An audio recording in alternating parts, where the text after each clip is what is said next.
વિદ્યાર્થી મિત્રો, આજે આપણે ગુજરાત સરકાર દ્વારા લેવામાં આવતી કોઈ પણ એક્ઝામમાં ખૂબ જ અગત્યનો એવો ટોપિક છંદ વિશે અભ્યાસ કરીશું. છંદના મુખ્ય 3 પ્રકાર હોય છે: અક્ષરમેળ છંદ, માત્રામેળ છંદ અને સંખ્યામેળ છંદ. હવે છંદ એટલે શું? શરૂઆત આપણે ત્યાંથી કરીએ. છંદ એટલે અમુક વર્ણ એકમોની નિયત સમયાંતરવાળી ગોઠવણીથી થયેલ માપ. બરાબર?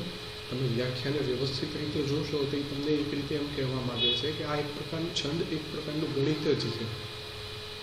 ઠીક છે. હવે છંદ શરૂ કરતા પહેલાં આપણને અમુક વસ્તુ, જે બેઝિક વસ્તુ છે તેનો ખ્યાલ હોવો જોઈએ, જેનું જો તમને જ્ઞાન નહીં હોય તો તમારે છંદ સમજવા ખૂબ જ મુશ્કેલ પડશે. સૌ પ્રથમ આપણે શરૂઆત કરીએ અક્ષરોથી. અક્ષરોના મુખ્યત્વે 2 પ્રકાર હોય છે, જે લગભગ બધાને ખબર છે: લઘુ અક્ષરો અને ગુરુ અક્ષરો.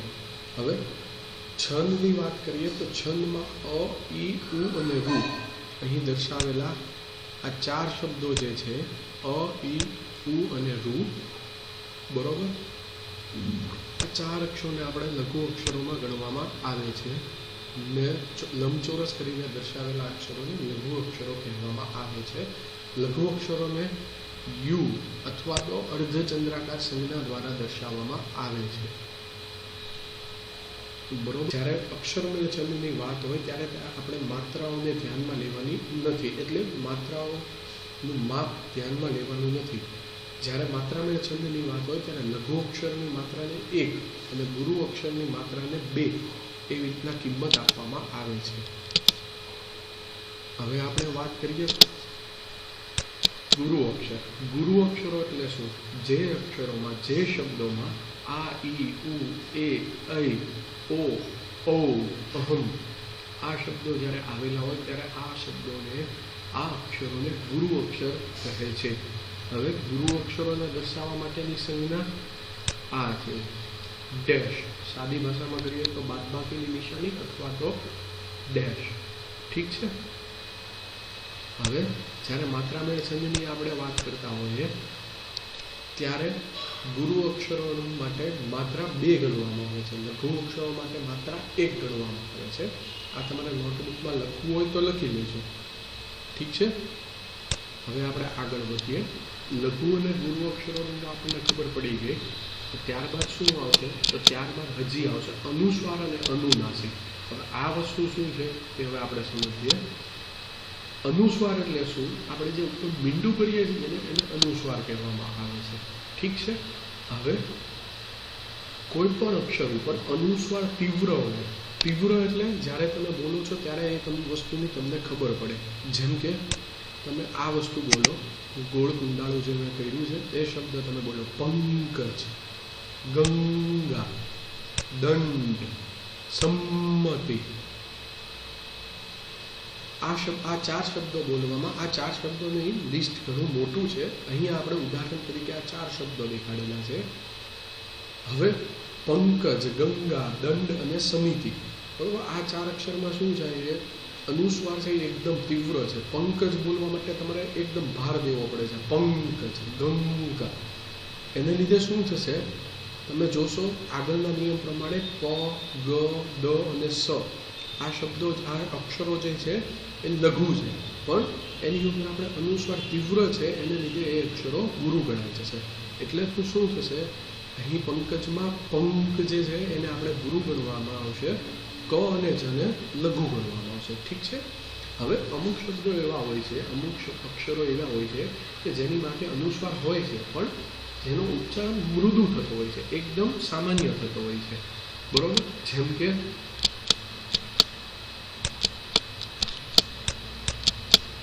કહું, મળ્યું, બોલતું, સુવાળું વગેરે. ઠીક છે. હવે આ શબ્દમાં તમે જુઓ, જ્યારે તમે કહું બોલો છો, ઠીક છે, ત્યારે હું ઉપર તમારે કહું, મળ્યું એવી રીતના તીવ્ર અનુસ્વાર દર્શાવવાની અથવા બોલવાની જરૂર રહેતી નથી. અનુસ્વાર છે પણ તીવ્ર રીતે દર્શાવવાની જરૂર રહેતી નથી. એને લીધે શું થાય છે? આ અક્ષરો લઘુના લઘુ જ રહે છે. ઠીક છે. હવે આપણે આગળ વધીએ. આ તો વાત થઈ અનુસ્વાર અને અનુનાસિકની. હવે કોઈને એવો સવાલ થાય કે ભાઈ જોડાક્ષર આવે તો એની માટે પણ નિયમો છે. હવે જોડાક્ષર જોડાક્ષર કઈ રીતના બે રીતના આવી શકે છે. એક તો લઘુ અક્ષર પછી આવે ને એક તો ગુરુ અક્ષર પછી આવે. લઘુ અક્ષર પછી આવે તો તમારે વિચારવાની જરૂર નથી. ગુરુ અક્ષર પછી આવે તો તમારે વિચારવાની જરૂર નથી. જો લઘુ અક્ષર પછી આવે તો બે નિયમો છે. સૌ પ્રથમ નિયમ, લઘુ અક્ષર પછી ખાસ જોજો, લઘુ અક્ષર પછી સંયુક્ત અક્ષર આવે તો લઘુ અક્ષર ગુરુ બને. બરોબર? પણ ક્યારે બધા કિસ્સામાં નહીં, અમુક જ કિસ્સામાં. તે કિસ્સા કયા છે? જ્યારે ઉચ્ચારણમાં એક થડકો લાગતો હોય ત્યારે. થડકો એટલે એક ભાર જેવું લાગતું હોય ત્યારે. બરોબર? જેમ કે નિષ્ફળ શબ્દ તમે લો, નિષ્ફળ શબ્દ. હવે નિષ્ફળ બોલતી વખતે શું થાય છે? આ જે વસ્તુ છે શ અને ફ એ જોડાયેલા છે. ઠીક છે? નિષ્ફળ એ બોલતી વખતે ની ઉપર થોડો થડકો લાગે છે, જેને લીધે શું થશે? જે ની છે એ લઘુ અક્ષર હોવા છતાં પણ ગુરુ અક્ષર બનશે. તેવી જ રીતના દુષ્ટ, શિષ્ય, દ્રષ્ટિ વગેરે તેના અન્ય ઉદાહરણો છે. ઠીક છે? હવે બધા જ અક્ષરોમાં એવું જરૂરી નથી હોતું કે થડકો પડે છે. ભલે એ શબ્દો જો જોડાયેલા અક્ષરો જોડાયેલા હોય તો પણ બધા કિસ્સામાં એ જરૂરી નથી કે દર વખતે આપણને થડકોનો અનુભવ થાય જ. જેમ કે ગયડું, નીચેના શબ્દોમાં તમે ઉદાહરણ જોશો તો ગયડું, પૈડો, મૈડા, ઠર્યું. હવે આ શબ્દ તમે બોલતી વખતે જોશો, ગયડું, પૈડો, તમારે કોઈ પણ શબ્દ ઉપર વધારે પડતો ભાર દેવાનો નથી આવતો. જેમ કે દુષ્ટ, શિષ્ય, દ્રષ્ટિ, આ બધા શબ્દોમાં ભાર દેવો પડે છે. કોની ઉપર? સંયુક્ત અક્ષરની પહેલાના અક્ષર ઉપર. ઠીક છે? તો ગયડું, પડ્યો, મૈડા, ઠર્યું આ બધા અક્ષરો તમે મૃદુ રીતે ઉચ્ચારણ કરી શકો છો. ઠીક છે? આ કિસ્સામાં શું થશે? તો આ કિસ્સામાં આપણે આ શબ્દોને લઘુના લઘુ જ ગણવાના રહેશે. આટલી વાત ક્લિયર થઈ ગઈ? જો તમને ન સમજાતું હોય તો તમે લખતા જજો. ઠીક છે? હવે આપણે બીજો એક ટોપિક જોઈએ. આ તો થઈ સંયુક્ત અક્ષરોની વાત. હવે વિસર્ગ. વિસર્ગ એટલે શું? જે આ તમે નાનકડા એવા 2 ટપકા કરો છો ને, આ નાનકડા એવા 2 ટપકા, બરોબર, એને વિસર્ગ તરીકે ઓળખવામાં આવે છે. ઠીક છે? આ મેં લંબચોરસ બોક્સમાં દેખાડેલા છે, એને વિસર્ગ કહેવામાં આવે છે. બરોબર છે? હવે વિસર્ગવાળા શબ્દોમાં શું નિયમ છે? વિસર્ગવાળો શબ્દ લઘુ હોય. જો ગુરુ હોય તો તમારે ક્યારેય પણ ચિંતા કરવાની જરૂર જ નથી. ગુરુનું ક્યારેય પણ લઘુ બનશે નહીં. પણ લઘુ અક્ષરોના કિસ્સામાં એવું બની શકે કે લઘુ અક્ષરને અમુક સમયે આપણે ગુરુ ગણવો પડશે. એની માટેના આ બધા નિયમો છે. હવે વિસર્ગવાળો અક્ષર લઘુ હોય પણ વિસર્ગનો ઉચ્ચાર કરવો પડતો હોય તો તે ગુરુ થાય છે. જેમ કે ઉચ્ચાર કરવો પડતો હોય એટલે આ જે આપણે વિસર્ગ છે, બરોબર, અમુક કિસ્સામાં શું થાય છે કે વિસર્ગનો આપણે ઉચ્ચાર નથી કરવો પડતો. જેમ કે દુઃખ, બરોબર. આ આપણો અંતઃકરણ શબ્દ છે, તેમાં તમારે બોલવું કઈ રીતના પડે છે? અંતઃકરણ, અંતઃકરણ, નિશંતા, નિસ્વાર. બરોબર? એટલે વિસર્ગનો ઉચ્ચાર આપણે આડકતરી રીતે, સીધી રીતે કરવો પડે છે. જેને લીધે શું થાય છે કે આપણે જે આગળનો વિસર્ગની આગળનો શબ્દ કે જે લઘુ છે એને આપણે ગુરુ બનાવવો પડે છે. ઠીક છે? આ તો થઈ આપણે વિસર્ગની વાત. હવે આગળ વધીએ. હવે આપણે મુખ્ય આપણા છંદ ઉપર આવીએ. છંદના મેં સમજાવ્યું એવી રીતના અક્ષર મેળ છંદ, માત્રા મેળ છંદ અને સંખ્યા મેળ છંદ એવી રીતના મુખ્ય 3 પ્રકારો પડે છે. અક્ષર મેળ છંદમાં બહુ બધા છંદ આવે છે. બરોબર? સૌ પ્રથમ આપણે શરૂઆત કરીએ અક્ષર મેળ છંદ.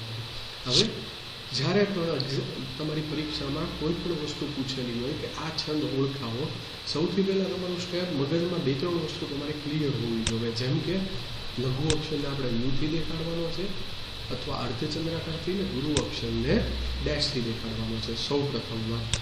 બીજી વાત શું થાય? જ્યારે લઘુ અક્ષર હોય, લઘુ, બરોબર, ત્યારે શું થશે? માત્રા 1 ગણવામાં આવશે, 1, ને ગુરુ વખતે 2 માત્રા ગણવામાં આવશે. બરોબર. હવે વિદ્યાર્થીઓનો એવો સવાલ થાય કે સર અમને ખબર કઈ રીતના પડે કે અક્ષરમેળ છંદ છે કે માત્રામેળ છંદ છે? તો સૌ પ્રથમ તમારે શું કરવાનું રહેશે? સૌ પ્રથમ તમારા એક્ઝામમાં જ્યારે પણ છંદ પૂછાય ત્યારે સૌ પ્રથમ તમારે અક્ષરો ગણી લેવામાં રહેશે. ઠીક છે. હવે શરૂઆત કરીએ આપણે શિખરેણી છંદથી. અક્ષરમેળ છંદમાં તમારે જે રમત કરવાની રહેશે એ બધી અક્ષરોમાં કરવાની રહેશે, તમારે માત્રા ઉપર જવાનું નથી. હવે શિખરેણી છંદ. શિખરેણી છંદમાં સૌ પ્રથમ તમારે જ્યારે પંક્તિ આપેલી હોય ત્યારે શું કરવાનું રહેશે? સૌ પ્રથમ પંક્તિમાં તમારે અક્ષરો ગણી લેવાના રહેશે. ઠીક છે. અહીંયા આપણે અસત્ય માહેથી પ્રભુ પરમ સત્ય તું લઈ જા, આ આપણી પંક્તિ છે. અહીં માં ઉપર બિંદુ એક આવશે, ભૂલાય ગયેલું છે. હવે તમારે અક્ષરો ગણવાના રહેશે. કઈ રીતના ગણશો? આ એક, આ બે, હવે જોડાક્ષર એક જ શબ્દ ગણાશે. સત્યો, જે આ ત્યો છે ને એ એક જ શબ્દ ગણાશે. બરોબર. આ વસ્તુ એક ખાસ યાદ રાખજો. અસત્યો 3, 4, 5, 6, 7, 8, 9, 10, 11, 12, 13, 14, 15, 16 અને 17. બરાબર. હવે 17 અક્ષરો થઈ ગયા એટલે તમારે એક વસ્તુ નક્કી થઈ ગઈ કે આ છંદ કયો હોઈ શકે? શિખરીણી છંદ, અથવા મંદાક્રાંતા છંદ, અથવા પૃથ્વી છંદ, અથવા હરિણી છંદ. બરોબર. કેમ કે ચારેય છંદ એવા છે કે જેમાં 17 અક્ષરો આવે છે. આપણે એક પછી એક જોઈશું કે અલગ અલગ છંદને કઈ રીતે ઓળખવા. હવે સૌ પ્રથમ વાત આવી શિખરીણી છંદની. ભાઈ 17 અક્ષરો ગણાઈ ગયા પછી તમને કઈ રીતના ખબર પડશે કે આ છંદ શિખરીણી છંદ છે? હવે છંદ માટે એક આખા ગણ, યતિ, આવા બધા ઊંચા ઊંચા શબ્દ પ્રયોગો વાપરવામાં આવે છે. જો તમારે વ્યવસ્થિત રીતે છંદ શીખવા હોય તો એ વસ્તુ ખૂબ જ જરૂરી છે. પણ અહીં આપણે એક્ઝામની, પરીક્ષાની વાત કરીએ તો તમે ઘણું બધું કરવા રહેશો તો તમારી પાસે ટાઈમ નહીં. બરોબર. અત્યારે આપણે 1 કલાકમાં 100 ક્વેશ્ચન હોય છે, જેમાં ગણિત, ગુજરાતી, ઇંગ્લિશ બધા જ પાઠ આવે છે. તેથી આપણે કઈ રીતના કોશિશ કરશું જલ્દીથી બધું પતી જાય એવી રીતના આપણે કોશિશ કરશું. બરોબર. હવે શિખરેણી છંદ. શિખરેણી છંદ ઓળખવા માટેની સૌ પ્રથમ રીત કઈ છે? તો ભાઈ 17 અક્ષરો થઈ ગયા પછી તમારે પહેલા વચ્ચેના 5 અક્ષરો જોવાના. વચ્ચેના 5 એટલે પેલા 6 અક્ષર છોડી દેવાના. 7, 8, 9, 10 ને 11 આ 5 અક્ષરો વચ્ચેના થયા. બરોબર. જો 5 અક્ષરો લઘુ હોય, લઘુ એટલે અર્ધચંદ્રાકાર, લઘુ એટલે અર્ધચંદ્રાકાર, આ વસ્તુ ખાસ યાદ રાખજો. જો વચ્ચેના 5 અક્ષરો લઘુ હોય તો આ છંદ શિખરેણી છંદ જ હશે. ઠીક છે. હવે આ ઉદાહરણમાં આપણે જોઈએ. પર લઘુ, ભૂ લઘુ, પ લઘુ, ર લઘુ, મ લઘુ. 5 અક્ષરો લઘુ આવી ગયા એટલે આ છંદ શિખરેણી છંદ છે. ઠીક છે. સમજાઈ ગયું મિત્રો? આપણે હવે બીજું ઉદાહરણ લઈએ. બપોરી વેળાનું હરિત વર્ણનું ખેતરે ચડ્યું. સૌ પ્રથમ શું કરવાનું? અક્ષરો ગણી લેવાના. 1, 2, 3, 4, 5, 6, 7, 8, 9, 10, 11, 12, 13, 14, 15, 16 ને 17. આ જોડાક્ષરો છે. ચડ્યું. ઠીક છે. હવે 6 અક્ષરો મૂકી દો. 6 અક્ષરો આપણે મૂકી દીધા. ક્યાંથી શરૂ કરવાનું? તો કે ભાઈ 7મા અક્ષરેથી શરૂ કરવાનું. ને ક્યાં સુધી જવાનું? તો કે ભાઈ 5 અક્ષરો સુધી જવાનું. 1, 2, 3, 4, 1, 2, 3, 4, 5 ને 6. 7માંથી શરૂ કર્યું. 1, 2, 3, 4 ને 5. 5 અક્ષરો થઈ ગયા. આ થઈ ગયા. હવે આ 5 અક્ષરોની આપણે સંજ્ઞા જોઈએ. લઘુ છે કે ગુરુ છે? લઘુ. રી લઘુ, રસ્વ છે એટલે ક, વ ને ર. બધા જ શબ્દો 5 શબ્દો લઘુ છે. તેથી આપણે કહી શકીએ કે આ છંદ કયો છંદ છે? શિખરેણી છંદ. ઠીક છે મિત્રો? આ વસ્તુ તમને સમજાઈ ગઈ કે નહીં? બરોબર. હવે પછી બીજા ઉદાહરણો પર જઈએ આપણે. હવે મેં કીધું એમ 17 અક્ષરોમાં 4 છંદ છે. તો ભાઈ તમને શિખરેણી છંદમાં તો ખબર પડી ગઈ કે વચ્ચેના 5 અક્ષરો જ્યારે લઘુ હોય ત્યારે એ છંદ હંમેશા શિખરીણી છંદ જ હશે. વચ્ચેના 5 એટલે કયા? 7, 8, 9, 10 ને 11. હવે આપણે બીજો છંદ લઈએ, મંદાક્રાંતા છંદ. મંદાક્રાંતા છંદમાં પણ સૌથી પહેલાં તમારે શું કરી લેવાનું? અક્ષરો ગણી લેવાના. ઠીક છે. હવે અક્ષરો ગણીએ 1, 2, 3, 4, 5, 6, 7, 8, 9, 10, 11, 12, 13, 14, 15, 16 અને 17. 17 શબ્દો થઈ ગયા, 17 અક્ષરો થઈ ગયા. એટલે એક વસ્તુ નક્કી થઈ ગઈ કે શિખરીણી, મંદાક્રાંતા, પૃથ્વી અથવા તો હરિણી, આ 4 છંદમાંથી જ એક છંદ હશે. હવે કેમ ખબર પડશે કે આ મંદાક્રાંતા છંદ જ છે, બીજો કોઈ છંદ નથી? તો ભાઈ એની માટે એક બીજી ટ્રીક. આપણે વચ્ચેના 5 અક્ષરો પહેલાં જોઈ લઈએ. ચાલો કે લઘુ થાય છે કે નહીં? તો 1, 2, 3, 4, 5 ને 6, 7, 8, 9, 10 ને 11. આ 5 લઘુ થવા જોઈએ. આ લઘુ છે. આ લઘુ છે. ર લઘુ છે તો મા ગુરુ છે. એટલે એક વસ્તુ નક્કી થઈ ગઈ કે આ છંદ કયો છંદ નથી? શિખરીણી છંદ નથી, કેમ કે એમાં વચ્ચેના 5 શબ્દો લઘુ નથી. મંદાક્રાંતા છંદનો નિયમ શું છે? મંદાક્રાંતા છંદનો નિયમ એ છે કે પ્રથમ 4 શબ્દો, કેટલા? પ્રથમ 4 અક્ષરો. મારી બોલવામાં ભૂલ થઈ. પ્રથમ 4 અક્ષરો ગુરુ હોવા જોઈએ. કયા? ગુરુ હોવા જોઈએ. ગુરુ હશે તો એ છંદ મંદાક્રાંતા છંદ હશે. ચાલો આપણે જોઈએ. 2 ગુરુ છે. હા છે. સી ગુરુ, ખા ગુરુ, તે ગુરુ. પ્રથમ 4 અક્ષરો ગુરુ અક્ષરો છે. હા છે.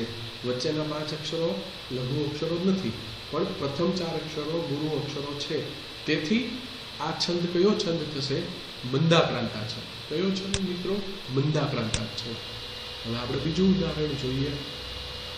ધીમે સૌ પ્રથમ શું કરી લેવાનું છે? તમારે શબ્દો, અક્ષરો ગણી લેવાના છે. 1, 2, 3, 4, 5, 6, 7, 8, 9, 10, 11, 12, 13, 14, 15, 16 ને 17. 17 અક્ષરો થઈ ગયા. પ્રથમ 4 અક્ષરો જોઈએ. ધી લઘુ ગુરુ, મે ગુરુ, ઉ ગુરુ ને ઠી. પ્રથમ 4 ગુરુ થઈ ગયા. હા થઈ ગયા. એટલે શું? તેનો મતલબ થયો કે આ છંદ મંદાક્રાંતા છંદ છે. ઠીક છે મિત્રો. હવે આપણે આગળ વધીએ. આગળ વધતા પહેલાં રિવિઝન કરી લો. એક વખત તમે બધું યાદ કરી લો કે આપણે અત્યાર સુધી શું શું કર્યું. બરોબર. આપણે સૌ પ્રથમ શું કર્યું? અક્ષરો શું છે એ આપણને ખબર પડી. અનુસ્વાર શું છે એને ખબર પડી. જો તમારે મિત્રો ખાસ ધ્યાન રાખજો, અક્ષરોને એ બધું તો યાદ રાખવું જ પડશે, કેમ કે એની વગર બધી વસ્તુ નકામી છે. ઠીક છે. હવે આપણે આગળ બીજા છંદ ઉપર વાત કરીએ. હવે બીજો છંદ આપણે જોઈએ. હવે પૃથ્વી છંદ આવ્યો. પૃથ્વી છંદમાં પણ શું થશે? જો તમે અક્ષરો ગણશો ને તો અક્ષરો થશે કેટલા? 17. કેટલા? 17 અક્ષરો થશે. બરોબર. પણ હવે આપણને ખબર કઈ રીતના પડશે કે આ મંદાક્રાંતા અથવા શિખરીણી નથી અને પૃથ્વી જે છે.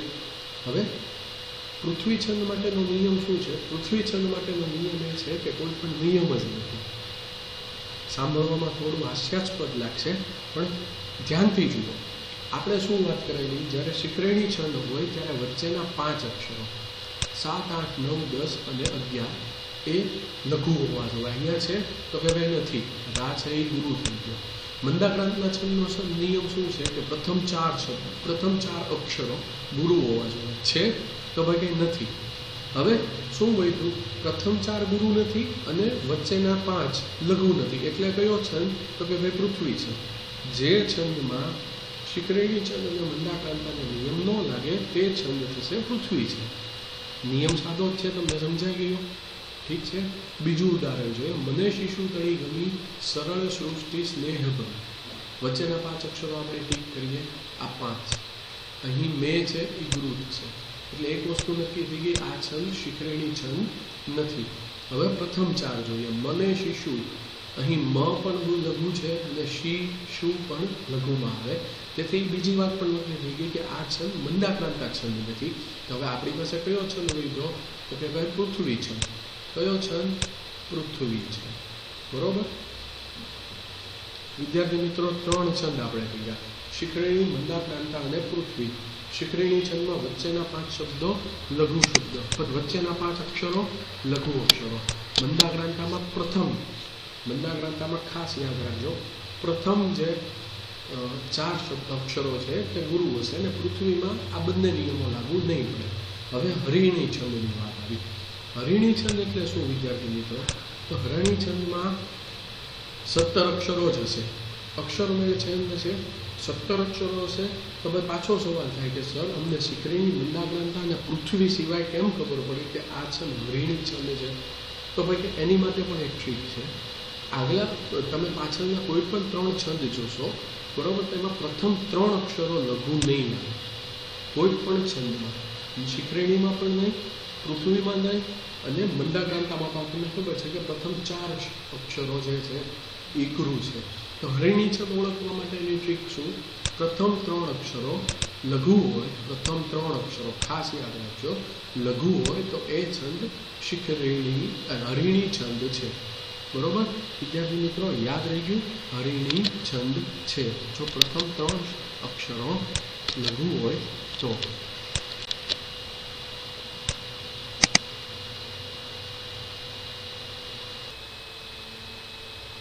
બરોબર વિદ્યાર્થી મિત્રો, હરિણી છંદમાં 17 અક્ષરો છે, પ્રથમ 3 અક્ષરો લઘુ અક્ષરો છે. બરોબર છે. હવે ત્યારબાદ આપણે આગળ જઈએ. અક્ષરમેળ છંદમાં જ પછી આવશે શાર્દૂલ વિક્રીડિત. શાર્દૂલ વિક્રીડિત નામ વિદ્યાર્થી મિત્રો નામ ખાસ યાદ રાખજો. શાર્દૂલ વિક્રીડિત સંજ્ઞા પણ જોઈ લો. ઘણી વખત શું થાય છે, શાર્દૂલ વિક્રીડિત છંદ એક્ઝામમાં આપણને જોડાક્ષરમાં જોડણીના નિયમો પણ પૂછી લે છે. કે આ નામ ખૂબ જ અઘરું છે, શાર્દૂલ વિક્રીડિત. ખાસ જોઈ લો ક્યાં લઘુ, ક્યાં કયો અક્ષર રસ્વ છે, કયો અક્ષર દીર્ઘ છે. હવે કોઈ વિદ્યાર્થી પૂછે કે સર અમને કઈ રીતના ખબર પડશે કે શાર્દૂલ વિક્રીડિત છંદ આવ્યો? તો ભાઈ એની માટેની ટ્રીક શું છે? 19 અક્ષરો. શું છે? 19 અક્ષરો. જ્યારે તમને કાર્યપંક્તિ આપેલી હોય ત્યારે અક્ષરો ગણવાના. 17 અક્ષરો થઈ જાય તો આપણી પાસે 4 ઓપ્શન છે: શિખરીણી, મંદાગ્રંથા, પૃથ્વી અને શાર્દૂલ વિક્રીડિત. ઠીક છે. હવે શિખરીણી, મંદાગ્રંથા, પૃથ્વી અને હરિણી છે, આ 4 ઓપ્શન છે. જ્યારે 19 અક્ષરો આવે ત્યારે એક જ ઓપ્શન છે. શું ઓપ્શન છે? તો ભાઈ 19 અક્ષરો હોય તો એ છંદ શાર્દૂલ વિક્રીડિત જ હશે. બરોબર, આ નિયમ થઈ ગયો. ચાલો જોઈએ આપણે 1 2 3 4 5 6 7 8 9 10 11 12 13 14 15 16 17 18 19 19 અક્ષરો થઈ ગયા. એનો મતલબ શું થયો? આ છંદ શાર્દૂલ વિક્રીડિત છંદ જ હશે. બરોબર. તો વિદ્યાર્થી મિત્રો હજી એક વસ્તુ છે જે શાર્દૂલ વિક્રીડિત છંદ 19 અક્ષરો હોય ત્યારે આપણે ધ્યાનમાં રાખવાની છે, તેનું બંધારણ. બંધારણમાં પ્રથમ 3 અક્ષરો જોવાના. પ્રથમ 3 અક્ષરો ગુરુઓ છે. શું હશે? ગુરુ. ના ગુરુ છે, હા. તા ગુરુ ને રો ગુરુ. પ્રથમ 3 અક્ષરો ગુરુ છે, હા. ટોટલ અક્ષરો 19 છે, હા. તો આ છંદ કયો થયો? શાર્દૂલ વિક્રીડિત છંદ. 19 અક્ષરો, પ્રથમ 3 અક્ષરો ગુરુ હશે. આ બધી વસ્તુ વિદ્યાર્થી મિત્રો અમારે ખાસ યાદ રાખવાની છે અને પછી તમે પ્રેક્ટિસ શરૂ કરી શકો છો. ઠીક છે વિદ્યાર્થી મિત્રો. હવે આપણે આગળ જઈએ. હવે પછીનો છંદ છે સગંધરા છંદ. સગંધરા છંદ કયો છંદ? સગંધરા છંદ. આ છંદ પણ અક્ષરમેળ છંદનો જ એક પાઠ છે. ઠીક છે. ચાલો આપણે જોઈએ. સૌ પ્રથમ શું કરવાનું? અક્ષરો ગણી લેવાના. અક્ષરો આપણે ગણવાની શરૂઆત કરીએ.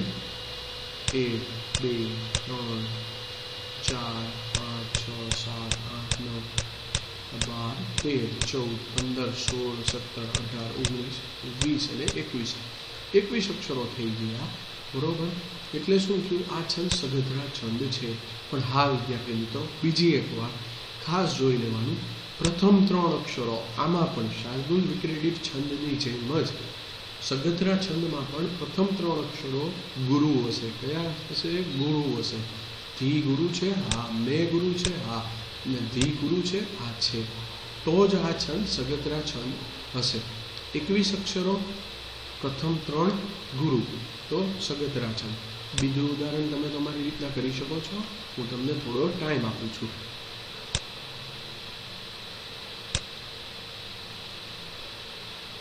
વિદ્યાર્થી મિત્રો, મને આશા છે કે તમે બીજો છંદ તમારી રીતના કરી શક્યા છો. બીજું ઉદાહરણ.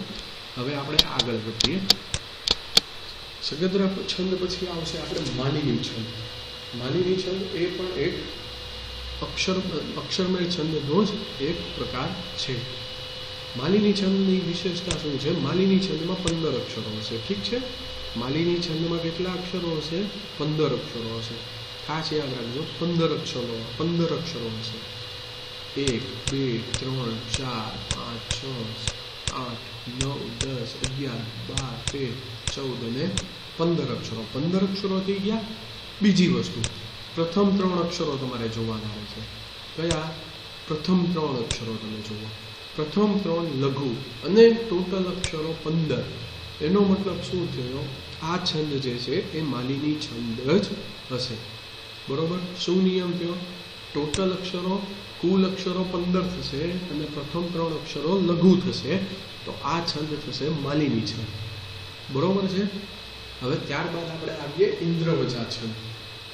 ઇન્દ્રવજા પરીક્ષા માટે બધા જ છંદ ખૂબ જ ઉપયોગી છે વિદ્યાર્થી મિત્રો, એ ખાસ ધ્યાનમાં રાખજો. ઇન્દ્રવજા છંદ. ઇન્દ્રવજા છંદમાં સૌ પ્રથમ વાત આપણે અક્ષરો ગણવાના રહેશે. કેટલા અક્ષરો છે? તો કે 11 અક્ષરો. તમે ગણી શકો છો 1 2 3 4 5 6 7 8 9 10 11. ઠીક છે. હવે આ છંદ ઓળખવા માટે આ બધા છંદની જેમ એક શોર્ટ ટ્રીક જે કહેવાય એવી વસ્તુ નથી. બરોબર? તો આ છંદ આપણે કઈ રીતના યાદ રાખશું? તો આ છંદ માટે એક ખૂબ જ સારી ટ્રીક છે. 11 અક્ષરો જે હશે, બરોબર, એમાં જે પ્રથમ 3 અક્ષરો હશે અને બીજા 3 અક્ષરો હશે એ બંનેના બંધારણ સરખા હશે. બંધારણ સરખા હશે એટલે ઇન્દ્રવજા 6. કેટલા? પ્રથમ 6. 11 માંથી પ્રથમ 6 અક્ષરો તમારે લેવાના. બરોબર? એનું બંધારણ કેવું હશે? ગુરુ ગુરુ લઘુ, ગુરુ ગુરુ અને લઘુ. ટોટલ 6 શબ્દ, પ્રથમ 6 અક્ષરો લેવાના. એનું બંધારણ કઈ રીતના હશે? તો કે ભાઈ લઘુ, ગુરુ ગુરુ લઘુ, ગુરુ ગુરુ અને લઘુ.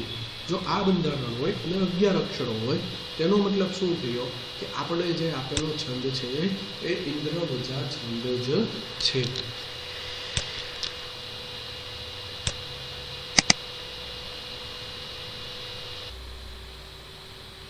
ત્યાર પછીનો છંદ છે ઉપેન્દ્ર વજ્રા.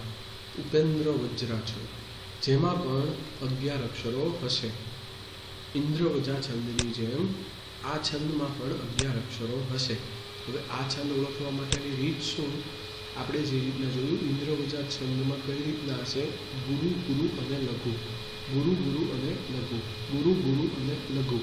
આ રીતનું બંધારણ હશે પ્રથમ 6 અક્ષરોનું. જ્યારે ઉપેન્દ્ર વજ્રા જે છંદ છે એમાં પ્રથમ 3 અક્ષરોનું તમારે જોવાનું રહેશે. પ્રથમ 3 અક્ષરોનું બંધારણ લઘુ, ગુરુ અને લઘુ એ રીતનું રહેશે. ઉપેન્દ્ર વજ્રા છંદ શું કરશું વિદ્યાર્થી મિત્રો? પ્રથમ આપણે અક્ષરોની સંખ્યા ગણી લેશું. 1 2 3 4 5 6 7 8 9 10 અને 11. 11 અક્ષરો થઈ ગયા. તેનો મતલબ શું થયો? કે આ ઇન્દ્રવજ્રા છંદ છે અથવા તો ઉપેન્દ્ર વજ્રા. ઠીક છે. ઇન્દ્રવજા હશે તો શું હશે? પ્રથમ 6 અક્ષરો કઈ રીતના ગોઠવાયેલા હશે? ગુરુ ગુરુ અને લઘુ. જ્યારે ઉપેન્દ્ર વજ્રા છંદમાં શું થશે? પ્રથમ 3 અક્ષરો જે છે એ લઘુ ગુરુ અને લઘુ એવી રીતના સંકળાયેલા હશે. આપણે બીજું ઉદાહરણ જોઈએ. અ લઘુ, રે ગુરુ અને ન લઘુ. જોયું વિદ્યાર્થી મિત્રો? નિયમો સરખા જ લાગુ પડશે. આપણે વ્યાખ્યા જોઈ, બરોબર? વ્યાખ્યા શું કહે છે? કે આ એક બંધારણ છે, આ એક ગોઠવણી છે શબ્દોની. બરોબર? ગોઠવણી કેવી? ગણિતીય ગોઠવણી છે. એટલે તમને ક્યારેય એવું નહીં જોવા મળે, અપવાદ નહીં જોવા મળે. બરોબર છે મિત્રો? ખાસ ધ્યાન રાખજો. હવે ત્યાર પછી આપણે આગળ વધીએ. વસંત તિલકા છે. વસંત તિલકા, વસંત તિલકા. તેની માટેની શું ટ્રીક છે? તો ભાઈ 14 અક્ષરો. 14 અક્ષરો જેવા આવે, બરોબર, એટલે એ છંદનો પ્રકાર શું હશે? વસંત તિલકા. વસંત તિલકા. ચાલો આપણે ગણીએ. 1 2 3 4 5 6 7 8 9 10 12 13 અને 14 છે અક્ષરો. હા છે. એનો મતલબ શું થયો? આ છંદ કયો છે? વસંત તિલકા છંદ. વસંત તિલકા. તમે બીજું ઉદાહરણ પણ જોઈ શકો છો. હવે ત્યારબાદ આપણે આગળ વધીએ. 11મો છંદ ભુજંગી છંદ. ઠીક છે, ભુજંગી છંદ. હવે ભુજંગી છંદ ઓળખવા માટેની ટ્રીક શું છે? તો કે ભાઈ સૌ પ્રથમ ટ્રીક તો એ છે કે તમારે અક્ષરો ગણવાના રહેશે. અક્ષરો ગણવાના રહેશે. કેટલા અક્ષરો થવા જોઈએ? તો 12 અક્ષરો થવા જોઈએ.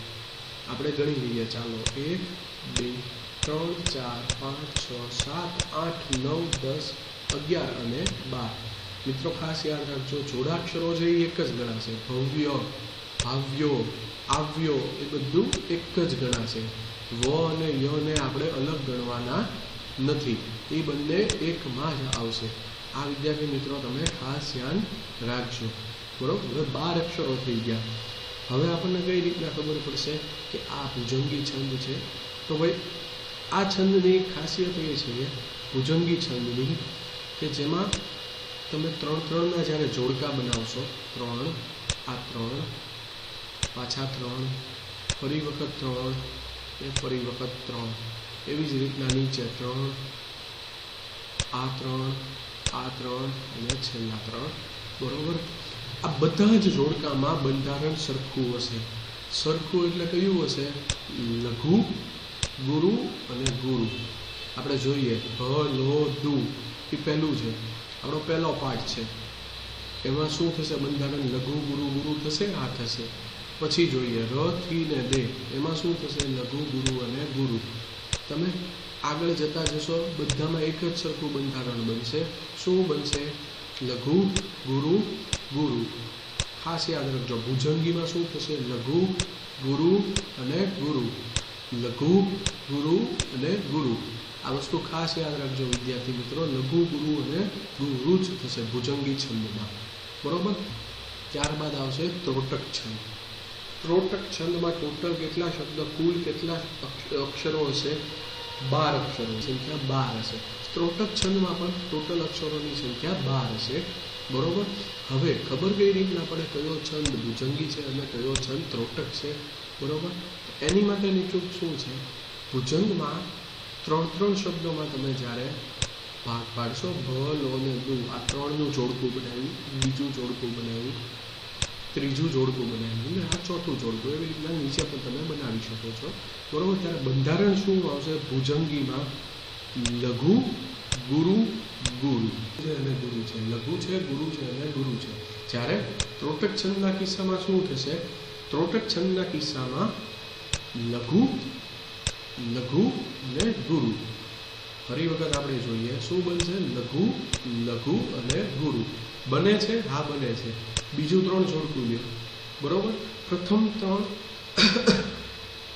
પછી ત્યારબાદ બીજા 3, પછી ત્યારબાદ બીજા 3, એવી રીતના તમે 3-3ના જોડકા લેતા જશો તો બંધારણ એક સરખું જ બનશે. લઘુ ગુરુ અને ગુરુ. લઘુ ગુરુ અને લઘુ લઘુ અને ગુરુ. લઘુ લઘુ અને ગુરુ. ઠીક છે મિત્રો. હવે આપણે આગળ વધીએ. આપણે અત્યાર સુધી ટોટલ 12 છંદો જોઈ લીધા છે. હવે પછીનો છંદ છે અનુષ્ટુપ છંદ. કયો છંદ છે મિત્રો? અનુષ્ટુપ છંદ. અનુષ્ટુપ છંદ માટેની સૌપ્રથમ રીત શું છે? અક્ષરો ગણવાના. 32 અક્ષરો જ્યારે આવે, 4 પંક્તિ હશે. યાદ રાખજો મિત્રો, 4 પંક્તિ હશે. ચારેય પંક્તિમાં 8-8 અક્ષરો હશે. કેટલા? 8-8 અક્ષરો હશે. એટલે એક પંક્તિમાં 8 એટલે 4 પંક્તિમાં કેટલા થયા? 32 અક્ષરો હશે. બરોબર મિત્રો. ચાલો ગણીએ આપણે. 1 2 3 4 5 6 7 અને 8. 1 2 3 4 5 6 7 અને 8. એવી રીતે તમે નીચે પણ ગણશો તો 8 + 8 જ આવશે. તેથી આપણે કહી શકીએ કે જે આ છંદ છે એ કયો છંદ છે? અનુષ્ટુપ છંદ છે. બરોબર. હવે બીજી એક વસ્તુ ખાસ ધ્યાન રાખવાની છે. એ તમારે શું રાખવાની છે? જ્યારે અનુષ્ટુપ છંદ આપેલો હોય ત્યારે પ્રથમ અને ત્રીજું ચરણ, એટલે પ્રથમ એટલે આ અને ત્રીજું એટલે આ. બરોબર. એ બંનેમાં 5મો, 6થો અને 7મો અક્ષર. કયો? 5મો, 6થો અને 7મો અક્ષર શું હશે? તો કે ભાઈ લઘુ ગુરુ અને ગુરુ હશે. શું? લઘુ ગુરુ અને ગુરુ હશે. આપણે જોઈ લઈએ 5મો, 6થો અને 7મો અક્ષર. 1 2 3 4 અને 5 આ 5 6 અને 7 આ બંધારણમાં છે. આ છે લઘુ છે, ડ લઘુમાં આવે, ના ને જે એ બે ગુરુમાં આવે. એવી જ રીતના નીચે જોઈ લઈએ. મ, ના અને જે લઘુ, ગુરુ અને ગુરુ. એનો મતલબ શું થયો મિત્રો? આ જે છંદ છે 32 અક્ષરો, 5મો 6ઠો અને 7મો અક્ષર અનુક્રમે લઘુ, ગુરુ અને ગુરુ છે, જેને લીધે આ છંદ કયો છંદ થશે? અનુષ્ટુપ છંદ થશે. મિત્રો સમજાઈ ગયું તમને? અનુષ્ટુપ છંદ થશે. બરોબર મિત્રો. ત્યારબાદ આપણે જોઈએ મનહર છંદ. મનહર છંદમાં શું હશે? 31 અક્ષરો હશે. 31. એ આ છંદમાં પણ અનુષ્ટુપ છંદની જેમ 4 ચરણો હશે. બરોબર. 8 4 પંક્તિઓમાં કઈ રીતના હશે? 8 8 8 અને 7 આવી રીતનાનું બંધારણ હશે. અમુક કિસ્સામાં એવું થશે કે 8 7 8 અને 8 આવું પણ બંધારણ આવી શકે છે. પણ કુલ અક્ષરોની સંખ્યા 31 જ રહેશે. કેટલી? 31. બરોબર. 31 અક્ષરો હોય એટલે એ છંદ મનહર છંદ થયો. બરોબર. આપણે જોઈ લઈએ આમાં 1 2 3 4 5 6 7 8 8 1 2 3 4 5 6 7 અને 8 8 1 2 3 4 5 6 7 અને 8 1 2 3 4 5 6 અને 7. આનો સરવાળો કરશો 8 તેરી 24 ને 7 31. જેનો મતલબ શું થયો? આપેલો છંદ એ મનહર છંદ છે. કયો? મનહર છંદ. બરોબર મિત્રો. આ સાથે આપણે અત્યારે અક્ષરમેળ છંદની વાત પૂરી કરી. હવે ત્યારબાદ બીજો પ્રકાર શું આવશે? માત્રામેળ છંદ. તો માત્રામેળ છંદ એટલે માત્રામેળ છંદમાં તમારે માત્રાને ગણવાની રહેશે. બરોબર. માત્રામાં મેં સમજાવ્યું એવી રીતના લઘુ અક્ષર જે હશે લઘુ. બરોબર. લઘુ અક્ષરોમાં આપણે કોને કોને નાખ્યા છીએ?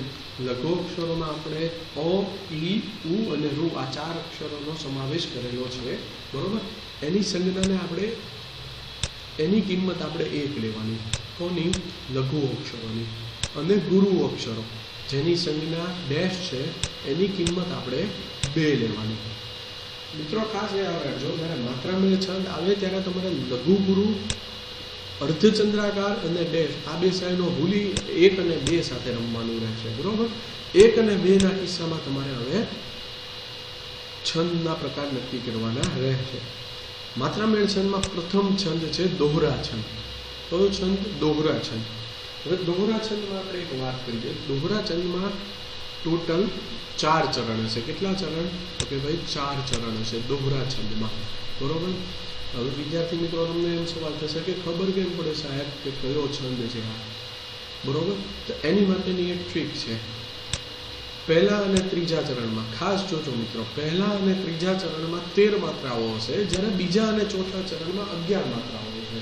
કેટલી માત્રાઓ હશે? 11 માત્રાઓ. બરોબર. એવું થાય છે કે નહીં? બરોબર. એ આપણે ખાસ જોવાનું. હવે તમને વિદ્યાર્થી મિત્રો અહીંયા એક એવો પણ સવાલ થશે કે સાહેબ અહીંયા તો 8 અક્ષરો છે, અહીંયા પણ 8 અક્ષરો છે, તો અમને ખબર કેમ પડશે કે આ માત્રામેળ છંદ આવ્યો, મનહર આવ્યો કે અનુષ્ટુપ આવ્યો? બરોબર. તો મિત્રો એક વસ્તુ ખાસ યાદ રાખજો, માત્રામેળ છંદ જ્યારે આવશે ત્યારે બધા જ અક્ષરમેળ છંદના બધા જ નિયમો લાગુ નહીં પડે. જેમ કે આપણે અહીંયા ગણીએ દીપકના 2 દીકરા, 8 શબ્દો, 8 અક્ષરો. કાજળને અજવાળ 8, પણ એક કપૂત કાળું કરે. અહીંયા જુઓ મિત્રો 9 થઈ ગયા અક્ષરો. જોયું તમે મિત્રો? 9 અક્ષરો. હવે આપણે આપણી સમજ પ્રમાણે આપણે જે સમજ્યા મનહર અને અનુષ્ટુપ છંદમાં ક્યારે પણ 9 અક્ષરો નહીં આવે. 8 8 8 7 8 8 8 અને 8 31 અને 32 આવી રીતના જ શબ્દો બનશે. બરોબર છે ને મિત્રો? આ સમજાઈ ગયું? હવે દોહરા છંદમાં આપણે આગળ વધીએ. હવે આપણે માત્રાઓ ગણવાની છે. હું શું કરીશ? લઘુ માટે 1 માત્રા હોય તો હું 1 લીટો કરીશ. બરોબર. ને ગુરુ માટે હું 2 લીટા કરીશ. બરોબર. પછી આપણે ટોટલ ગણશું કે કેટલી માત્રાઓ થઈ. હવે જોવાનું દોહરા છંદમાં 4 ચરણ છે. ઓકે ભાઈ 4 ચરણ છે, હા છે સાહેબ, બરોબર. પહેલા અને ત્રીજા ચરણમાં પહેલો એટલે આ અને ત્રીજું એટલે આ, બરોબર. 13 માત્રાઓ. બીજા અને ચોથા ચરણમાં 11 માત્રાઓ. આપણે પ્રથમ ચરણમાં જોઈએ. દી 2 લીટા, 1 1 2 2 2 1 ને 2. હવે ગણીએ 1 2 3 4 5 6 7 8 9 10 11 12 અને 13. 13 થઈ ગઈ? હા ભાઈ થઈ ગઈ, બરોબર. હવે ત્રીજા ચરણમાં આપણે જોઈએ. ત્રીજા ચરણમાં પણ 13 થવી જોઈએ. હા, અહીંયા આપણે જોતા જઈએ. પ્રથમ ગુરુ એટલે 2 માત્રા, પછી 1 માત્રા, પછી પાછી 1 માત્રા, પછી 2, પછી 1, પછી 2, પછી 1, પછી 1, પછી 2 માત્રા, બરોબર. હવે ટોટલ કરીએ. 3 ને 3 6 ને 3 9 ને 3 12 ને 1 13. 13 માત્રા થઈ ગઈ. હા, પ્રથમ અને ત્રીજા ચરણમાં 13 માત્રાઓ છે, બરોબર. હવે બીજું ચરણ અને ચોથું ચરણ જોઈએ. એમાં 11 માત્રાઓ થવી જોઈએ છે. તો જોઈ લઈએ. ચાલો 1 2 3 4 5 6 7 8 9 10 11. આ છે. એવી જ રીતના વિદ્યાર્થી મિત્રો તમે આમાં ગણવાની ટ્રાય કરો, બરોબર. કેટલી માત્રાઓ છે? 11 જ જવાબ આવશે. એનો મતલબ શું થયો? આ છંદ દોહરા છંદ જ ગણાય. કયો છંદ? દોહરા છંદ, બરોબર. માત્રા મેળ છંદમાં આપણે પહેલો છંદ કયો જોયો? દોહરા છંદ, બરોબર. પ્રથમ અને ત્રીજા ચરણમાં 13 માત્રાઓ, બીજા અને ચોથા ચરણમાં 11 માત્રાઓ. ત્યારબાદ આપણે બીજો છંદ જોઈએ. હવે બીજો છંદ કયો આવશે? ચોપાઈ છંદ, બરોબર. ચોપાઈ છંદમાં શું હશે? તો ભાઈ કે 4 ચરણો હશે, બરોબર. તો હવે કોઈકને સવાલ થાય, સાહેબ 4 ચરણ તો પ્રથમ છંદ આપણે જે ભણ્યા દોહરા છંદ એમાં પણ હતા, તો આમાં શું ફરક? તો ભાઈ આમાં ફરક એ છે કે દરેક ચરણની માત્રાઓ કેટલી થશે? તો 15 માત્રાઓ થશે. કેટલી માત્રા? 15 માત્રાઓ થશે, બરોબર. ચાલો આપણે જોઈએ કેટલી માત્રાઓ થાય છે. 4 ચરણ છે, હા છે. 1 આ 2 3 અને 4, બરોબર ને વિદ્યાર્થી મિત્રો? તમને સમજાય છે ને? હવે આપણે માત્રાઓ ગણવાનું શરૂ કરીએ. દરેક ચરણમાં 15 માત્રાઓ. જોજો મિત્રો, દરેક ચરણમાં 15 છે. ટોટલ આપણને કુલ માત્રાઓ 15 નથી કીધી. બધા જ ચરણની દરેક ચરણ ખાસ યાદ રાખજો મિત્રો. દરેક ચરણ લખેલું છે, દરેક ચરણ, બરોબર ને મિત્રો? દરેક ચરણમાં 15 માત્રાઓ હશે. હવે આપણે ગણવાનું શરૂ કરીએ. પ્રથમ ચરણમાં જોઈએ. 2 ને 2 4 ને 2 6 ને 2 8 9 10 11 12 13 14 અને 15. પ્રથમ ચરણમાં 15 થઈ. હવે બીજું ચરણ જોઈએ. 1 3 4 6. જમ્પ્યું. આપણે વિદ્યાર્થીઓ અનુસ્વારનો નિયમ જોયો. જમ્પ્યું એ બોલવામાં જ ઉપર તડકો લાગે છે? તમે વિચારો વિદ્યાર્થી મિત્રો, લાગે છે તો આપણે 1 કરવાની, નહીતર આપણે એની માત્રા 2 કરવાની, બરોબર. લઘુ અક્ષરને ક્યારે ગુરુ કરવો એના નિયમમાં આપણે જોઈ લીધું છે. ચાલો હવે આપણે અક્ષરો ગણીએ. 1 2 3 4 5 6 7 8 9 10 11 12 13 14 અને 15.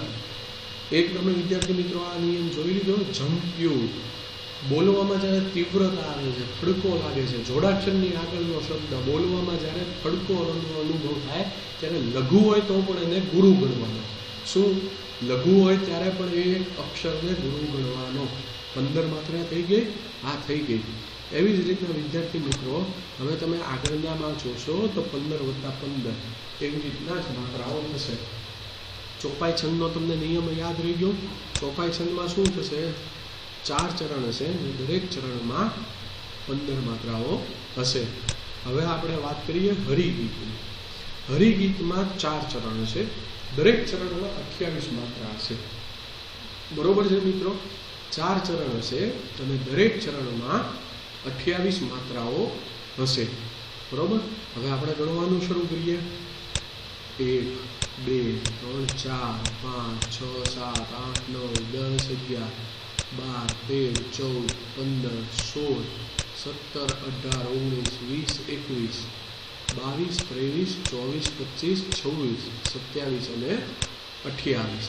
હવે એક વિદ્યાર્થી મિત્રો તમે ધ્યાન આપ્યું, અહીંયા આપણને શું કરેલું છે? ચળકાટ તારો એ જ પણ તુજ ખૂનની તલવાર છે. આપને એક જ પંક્તિ આપેલી છે, એક જ ચરણ આપેલું છે. ખાસ યાદ રાખજો, જો 4 ચરણ આપ્યા હશે તો તેમાં કેટલી માત્રાઓ થશે? 28 ગુણ્યા 4. અહીંયા આપણને એક જ ચરણ આપેલું છે એટલે માત્રાઓ કેટલી થશે? માત્ર 28 માત્રાઓ જ થશે. બરોબર. ત્યાર પછી આપણે બીજું ઉદાહરણ જોઈએ. વિદ્યાર્થી મિત્રો, તમે તમારી પોતાની રીતના મહેનત કરો, તમે પોતાની રીતના કોશિશ કરો, તમારાથી 28 માત્રા આવે છે કે નહીં. અનુસ્વારના નિયમો, જોડાક્ષરના નિયમો, અક્ષરમેળ છંદ અને માત્રામેળ છંદ બંનેમાં સરખા જ લાગુ પડશે. આ વસ્તુ એક ખાસ યાદ રાખજો. બરોબર છે વિદ્યાર્થી મિત્રો? બંનેમાં સરખા જ લાગુ પડશે. કયા નિયમો? જોડાક્ષરના નિયમો, વિસર્ગવાળા નિયમો અને સંયુક્તાક્ષરના નિયમો, એ બધા સરખા જ લાગુ પડશે. હવે ત્યારબાદ આપણે જોઈએ છીએ માત્રામેળ છંદમાં ચોથો છંદ કે જેનું નામ છે સવૈયા છંદ. સવૈયા છંદમાં હવે શું નિયમ છે? સવૈયા છંદમાં ટોટલ 4 ચરણ હશે, અલગ અલગ 4 ચરણ હશે. બરોબર મિત્રો? 31 અથવા 32 માત્રાઓ હશે. ઝેર ગયા ને વેર ગયા, વળી કાળા કેર ગયા કરનાર, પરનાતી ના જાતિ નાથી, સંપ કરી ચાલે સંસાર. આપણે ગણવાનું શરૂ કરીએ.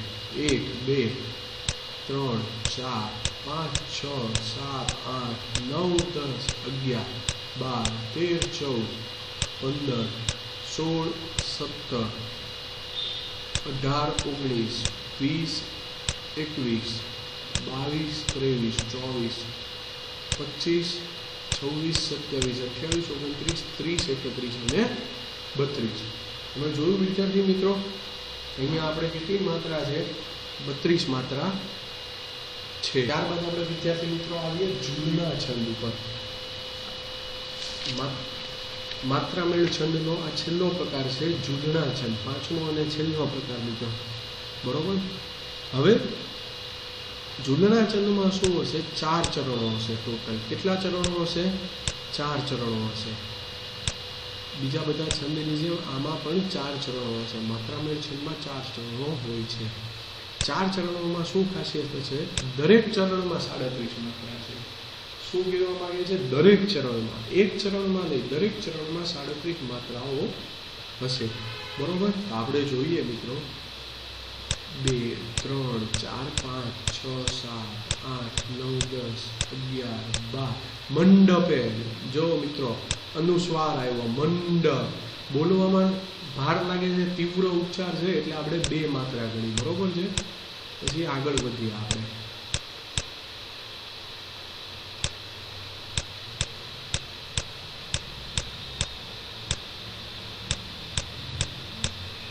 વિદ્યાર્થી મિત્રો, તમે તમારી રીતના ગણતા જાઓ. 1 2 3 4 5 6 7 8 9 10 11 12 13 14 15 16 17 18 19 અને 20. 21 22 23 24 25 26 27 28 29 30 31 32 33 34 35 36 અને 37. 37 માત્રા થઈ. તો કયો છંદ આવ્યો આપણો વિદ્યાર્થી મિત્રો? જૂલના છંદ. અહીંયા તમે ખાસ જોયું મંડપમાં તીવ્ર ઉચ્ચાર છે એટલે મને આપણે ગુરુ ગણ્યો. નૃત્ય બોલવામાં સંયુક્ત અક્ષરની આગળના અક્ષરમાં થડકોનો અનુભવ થાય છે. બરોબર. એટલે આપણે એને ગુરુ ગણ્યો. 2 માત્રાઓ ગણવામાં આવી છે. બરોબર. ચંડ ને પડછંદ આ બંનેમાં અનુસ્વાર તીવ્ર હોવાથી આપણે ગુરુ ગણેલા છે. કયા ગણેલા છે? ગુરુ ગણેલા છે. બરોબર. વિદ્યાર્થી મિત્રો, મને આશા છે કે તમને આ વિડીયો સારી રીતે સમજાઈ ગયો હશે. જો તમને કોઈ પણ ડાઉટ હોય આ ટોપિકને રિલેટેડ તો તમે મને કોમેન્ટ કરી શકો છો મારા વિડીયોની નીચે. અને જો તમને વિડીયો પસંદ આવ્યો હોય, જો તમને વિડીયો ખૂબ જ પસંદ મને આશા છે કે વિદ્યાર્થી મિત્રો તમને હવે છંદ વિશે ઘણી બધી ખબર પડી ગઈ હશે. પણ આપણે પ્રથમ વાત કરીએ, છંદ તમારે પ્રેક્ટિસની જરૂર રહેશે. તમે થોડા પ્રેક્ટિસ કરતા રહેજો, પેપર સોલ્વ કરતા રહેજો. તમારી પાસે XYZ બુક, કોઈ પણ બુક અવેલેબલ હોય માર્કેટમાંથી, તમે કોઈ પણ બુક ખરીદીને તમે જોતા રહેજો તમારી રીતના ઉદાહરણ. બરોબર. તો તમને ખ્યાલ આવશે કે છંદ કઈ રીતના ઓળખવા. જો વિદ્યાર્થી મિત્રો તમને આ વિડીયો પસંદ આવેલો હોય તો મારા વિડીયોને લાઈક અને શેર કરજો, જેથી વધુ ને વધુ તમારા મિત્રો, તમારા ફ્રેન્ડ સર્કલના મિત્રો, તમારી સાથે ભણનારાઓ આ વિડીયોનો ફાયદો લઈ શકે. બરોબર વિદ્યાર્થી મિત્રો, થેન્ક યુ, ધન્યવાદ.